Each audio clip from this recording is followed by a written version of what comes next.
Tuklasin ang mga natatanging destinasyon sa Mindoro. Alamin natin yan sa report na ito.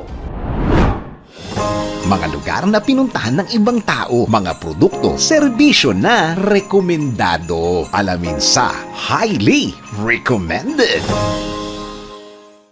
Handa ka na bang maranasan ang kahanga-hangang ganda ng Mindoro?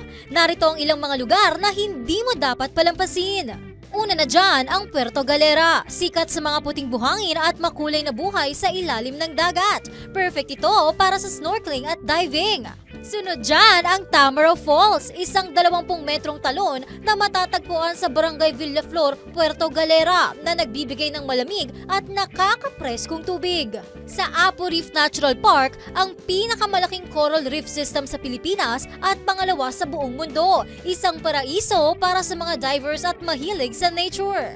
Sa Mount Halco naman, para sa mga mahilig sa hiking, ito ang isa sa pinakamataas at pinakamahirap makyatin na bundok sa bansa. Ngunit, sulit ang pagod dahil sa breathtaking na views sa tuktok.